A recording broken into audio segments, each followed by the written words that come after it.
আর ওই হলো সেবকেশ্বরী কালী বলি। এই দেখুন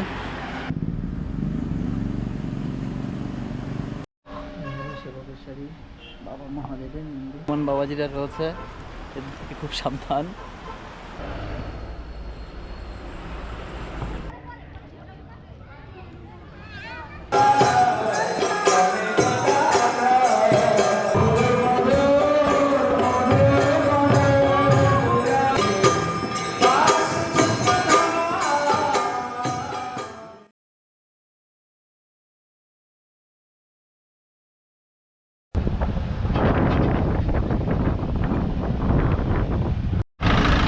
শিলিগুড়িতে ঘুরতে এসে কি কি দেখবেন, আশেপাশে অনেক কিছু দেখার আছে, তার মধ্যে আমি কয়েকটা দেখিয়ে দিচ্ছি। তো শিলিগুড়ি থেকে আপনারা যেতে পারেন ঘুরতে সেবক।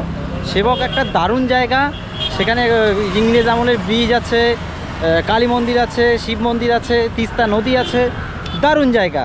তো আমি এখন যাব হচ্ছে সেবকে। তো চলুন এখান থেকে এখন দেখি বাস বা শেয়ার গাড়ি কী আছে দেখে নিই, সেই অনুযায়ী তারপর আপনাদেরকে বলে দিচ্ছি।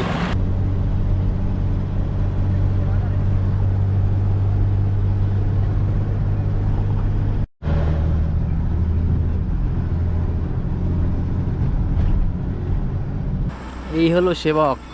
দেখুন ওইদিকে একটা পাহাড় আর এদিকে একটা পাহাড় রয়েছে, আর মাঝখানে বয়ে রয়েছে তিস্তা নদী। তো সামনেই একটা করোনেশন ব্রিজ আছে, যেটা ইংরেজ আমলের তৈরি। চলুন আগে সেখানে যাই, সেখান থেকে তারপর অন্যগুলো আপনাদেরকে দেখিয়ে দিচ্ছে। তো শিলিগুড়ির মিত্তল বাসস্ট্যান্ড থেকে সেবক পর্যন্ত ভাড়া নিলে হচ্ছে 30 টাকা। তো জায়গাটা কিন্তু খুব সুন্দর।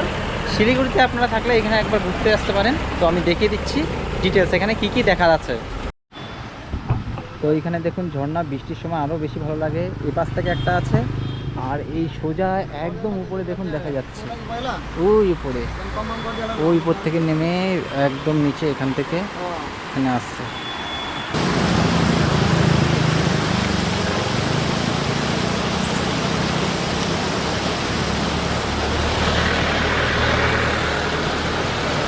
তো বাসে করে তো আমি আসলাম, আপনারা চাইলে শেয়ার গাড়িতেও করে আসতে পারেন।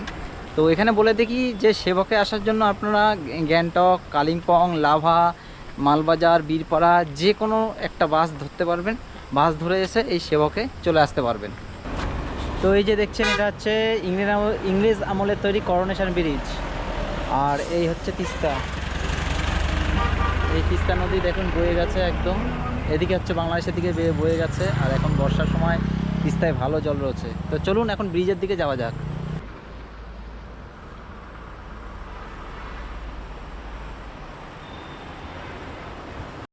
তো এই দেখুন লেখা রয়েছে করোনেশন ব্রিজ, এই হচ্ছে ব্রিজ।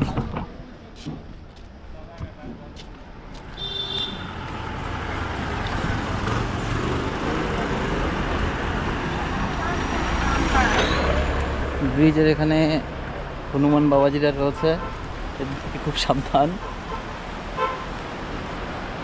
আর এই হলো তিস্তা।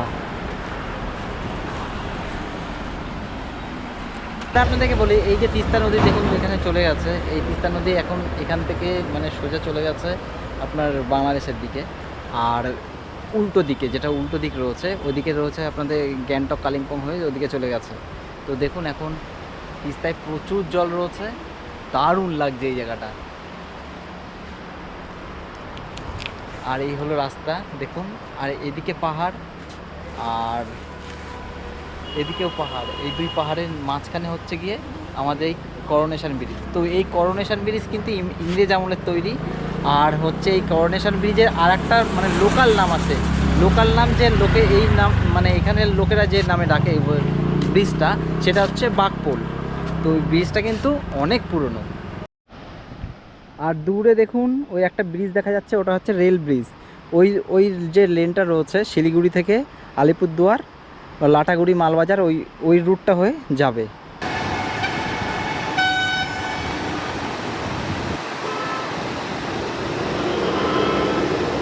তো এবার আপনাদেরকে বলে দিই, আপনারা যদি কেউ মংকংয়ে থাকতে চান, তো এখান থেকে কিন্তু মংকং একদম কাছে। মংকং এই সেবক থেকে মোটামুটি ওই 5-7 কিলোমিটার রাস্তা। তো মংকংয়ে কিন্তু থাকার জায়গা, কারণ ওদের জঙ্গলের ভিতরে মানে কটেজ রয়েছে, সেই কটেজে আপনারা থাকতে পারেন। তো মংপংয়ে থাকতে গেলে যে কটেজ রয়েছে সেই কটেজে থাকতে গেলে আপনাকে অনলাইনে বুক করে আসতে পারবেন। তো আপনারা চাইলে সেখানে কিন্তু থাকতে পারেন, সেখানে থেকে আপনারা এই সেবকও ঘুরতে পারবেন। তো এইখানে মেন যে আকর্ষণ সেটা হচ্ছে করোনেশন ব্রিজ, আর তাছাড়াও রয়েছে আপনার যে একটা কালী মন্দির, একটা শিব মন্দির, সে দুটোও আপনাদেরকে দেখিয়ে দেবো। তো এই দিকটায় যে রাস্তাটা চলে গেল, এই যে রাস্তা, এই রাস্তা ধরে বেশ কিছুটা গেলেই ওখানে মংপং, তো আপনারা সেই মংপংয়ে থাকতে পারেন। তো এই যেহেতু এই ব্রিজটার নাম বাঘপোল, তো দেখুন এইখানে একটা বাঘের সিম্বল, ওই পাশে একটা বাঘের সিম্বল, এই দুটো বাঘের মানে দেওয়া রয়েছে মূর্তি, কারণ যেহেতু এই ব্রিজটার নাম বাঘপোল তাই এই দুটো বাঘ দেওয়া রয়েছে। আর এখানে কিন্তু প্রচণ্ড পরিমাণে বাঁদর রয়েছে, এরা খুব বদমাশ, খুব সাবধান, সব টুপি নিয়ে নেওয়ার চান্স থাকবে। তো করোনেশন ব্রিজ দেখা হয়ে গেল। এখন আমি এই ব্রিজ পার করে আবার হেঁটে হেঁটে যাব হচ্ছে গিয়ে সামনে যে কালী মন্দির রয়েছে সেই কালী মন্দির আর শিব মন্দিরে। তো চলুন এবার কালী মন্দির আর শিব মন্দিরটা আপনাদেরকে দেখিয়ে দিই।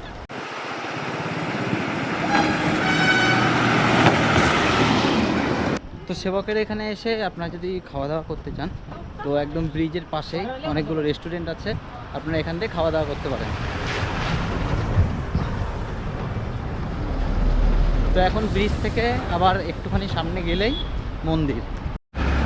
তো এই হলো সেবক কালীবাড়ি, দেখুন এই পাহাড়ের উপরে, আর এই পাশে অনেক দোকান রয়েছে। আপনারা যদি পুজো দিতে চান তো এই দোকান থেকে কিনতে পারেন পুজোর সামগ্রী।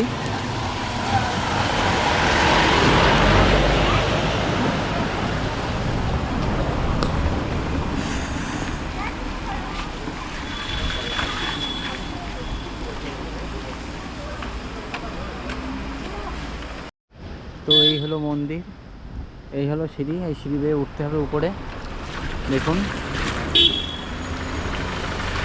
তো মন্দিরে যাওয়া যাক।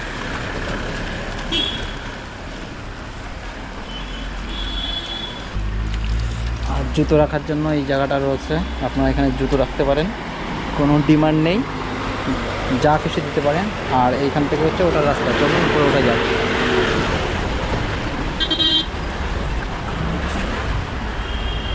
মন্দিরে ফটো তোলা নিষেধ, এই কেলো পড়েছে।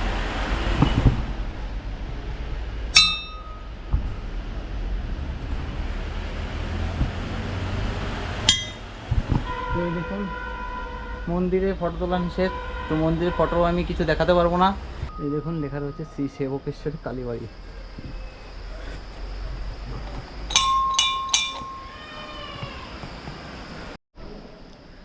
তো সেবক কালী মন্দির আমার ঘোরা হয়ে গেল, যেহেতু ওখানে কোনো ভিডিও করতে দেয় না তাই আমি কিছু দেখাতে পারলাম না।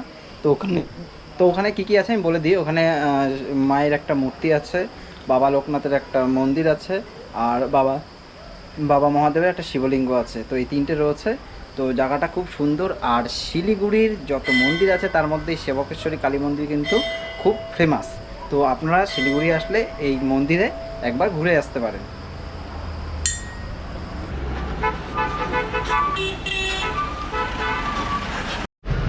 তো আমি দাঁড়িয়ে রয়েছি সেবকেশ্বরী কালী মন্দির, আর ঠিক তার উল্টো সাইডে রয়েছে বাবা মহাদেবের মন্দির, এটাও পাহাড়ের উপর, দেখুন আমি দেখিয়ে দিচ্ছি।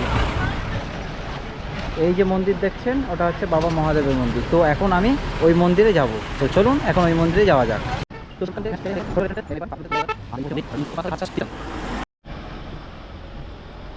তো এই যে বাবা মহাদেবের এখানে একটা মূর্তি রয়েছে মন্দিরের পাশে, আর উপরে হনুমানজি বসে রয়েছে। চলুন যাওয়া যাক।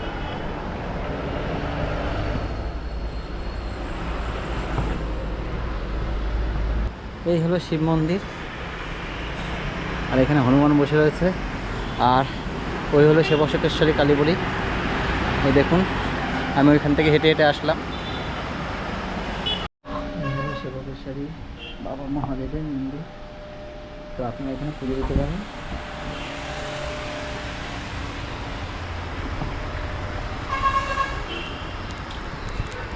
তো বাবা মহাদেবের যে মন্দির রয়েছে সেটা আপনাদেরকে দেখিয়ে দিলাম, আমি ওখানে পুজো দিলাম। তো আপনারা চাইলে এখানে জলও অর্পণ করতে পারেন, সেগুলো করতে পারেন। আর এই দেখুন আমার পেছনে কারা বসে আছে, মহারাজরা বসে আছে। তো যাই হোক, সেবকেশ্বরী কালী মন্দির আর সেবকেশ্বরী যে শিব মন্দির ছিল যে দুটোই আপনাদের দেখানো হয়ে গেল। এখন আমি এখান থেকে আবার ফিরবো, তো চলুন যাওয়া যাক।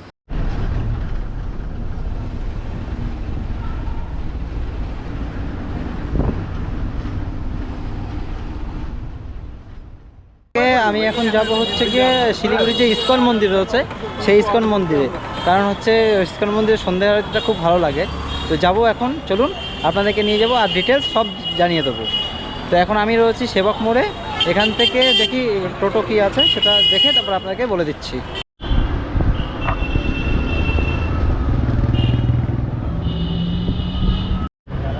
তো সেবক মোড় থেকে আমি এখন চলে আসলাম ইসকন মোড়ে। তো এই হলো ইসকন মোড়, আমি দেখিয়ে দিচ্ছি। তো ভাড়া নিল 10 টাকা। তো এখান থেকে আমি হেঁটে যাব বা টোটোও পাওয়া যাবে। এখান থেকে যদি আপনারা টোটোয় যান তো এখান থেকেও 10 টাকা নেবে। তো আমি দেখিয়ে দিচ্ছি ইসকন মোড়টা। তো এই হলো ইসকন মোড়, এই দেখুন ট্রাফিক পুলিশ, আর ওই যে লেখা রয়েছে ইসকন মন্দির,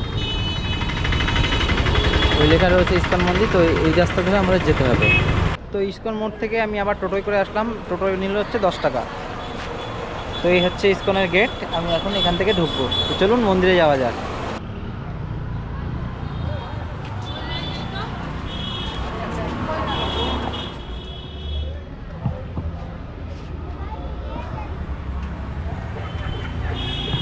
তো আগে এখানে জুতো রাখতে হবে, জুতো পরা এখানে।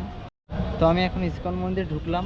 তো এই যে জুতো রাখার জন্য 10 টাকা নিয়ে নিল, মানে একটা জুতো রাখবো তাও 10 টাকা নিয়ে নিল। তো যাই হোক, তো এখন যেতে তো হবে যেহেতু এসছি।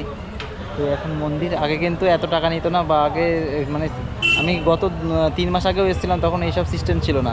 তখন মানে যা দিলে দিলে, না দিলে না দিলে, মানে জুতো রাখা যেত। যাই হোক, এখন এই হচ্ছে মন্দির, এখন এই মন্দিরে যাবো, চলুন। তো ওদিকে একটা মন্দির রয়েছে আর এদিকে হচ্ছে হনুমানজির মন্দির। তো আমি এখন যাব হনুমান মন্দিরে, চলুন যাওয়া যাক। তো হনুমান মন্দিরটা আমি দেখে নিলাম। এবার এখানে খুব সম্ভবত জগন্নাথ মন্দির, হ্যাঁ জগন্নাথ মন্দির রয়েছে। তো জগন্নাথ মন্দিরটা আমি দেখে নিই, তারপরে আপনাদেরকে আবার মন্দিরের দিকে নিয়ে যাচ্ছি। তো এই হচ্ছে জগন্নাথ, বলরাম, সুভদ্রা, তিনজন।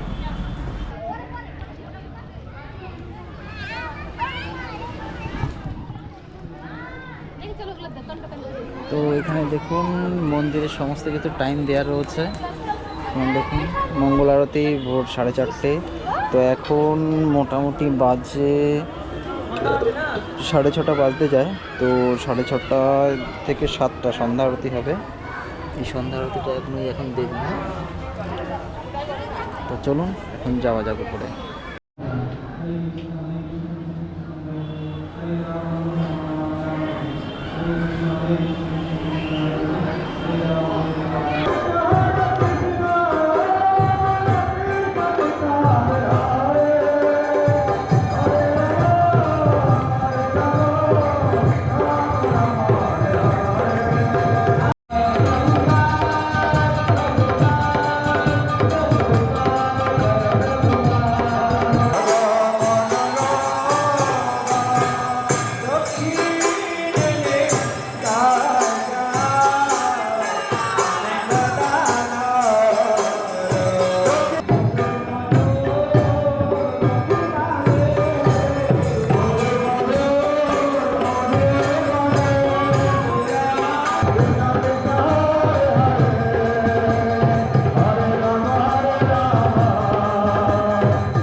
আপনাদের ইসকন মন্দির যে ভ্রমণ সেটা দেখিয়ে দিলাম। তো এখানে সন্ধ্যা আরতি হলো, তারপর গান হলো, তারপরে সন্ধ্যা আরতির পরে হচ্ছে প্রসাদ দেওয়া হলো। তো প্রসাদ দিয়েছে পোলাও, তো সেই প্রসাদ দিয়েছে, তো প্রসাদ খাওয়া হয়ে গেছে।